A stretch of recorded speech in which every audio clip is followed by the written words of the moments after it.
অনেক মুসল্লি নামাজ পড়ে আবার সিগারেটও খায়, এদের নামাজ কবুল হবে কিনা? বেনামাজি কি মুশরিক হয়ে যায়? অনেক লোক বলে যুবক বয়সে নামাজ রোজার কি দরকার, বড় হয়ে পড়বে, সম্পর্কে কিছু বলেন।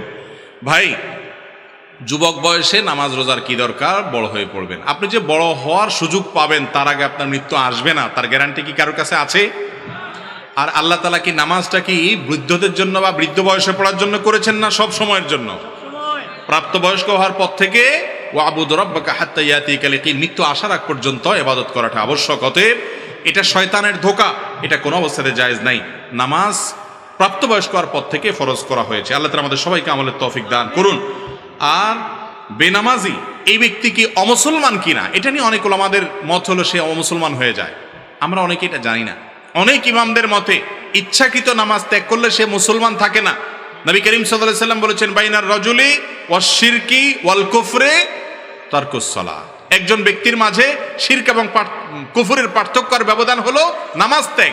নামাজ ত্যাগ করলে ওমর রাদিয়াল্লাহু আনহু বলেছেন, লা হাজ্জা ফিল ইসলাম লিমান তারাকাস সালাত, যে ব্যক্তি নামাজ ত্যাগ করে ইসলামে তার কোনো হিস্সা বা অংশ নাই। এত ডেঞ্জারাস বিষয়। যদিও ইমাম আবু হানিফা রাহিমাহুল্লাহ সহ অনেক ইমামদের মত হলো নামাজ যদি কেউ ত্যাগ করে আর তার মধ্যে অপরাধ বোধ থাকে যে হারি আমি তো খারাপ কাজ করতেছি, নামাজ পড়া উচিত, তাহলে এই ব্যক্তির নামাজ হয়ে যাবে, এই ব্যক্তির ঈমান থাকবে।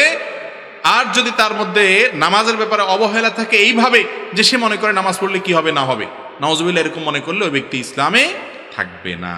আল্লাহ আমাদেরকে নিয়মিত নামাজ আদায় করার তৌফিক দান করুন।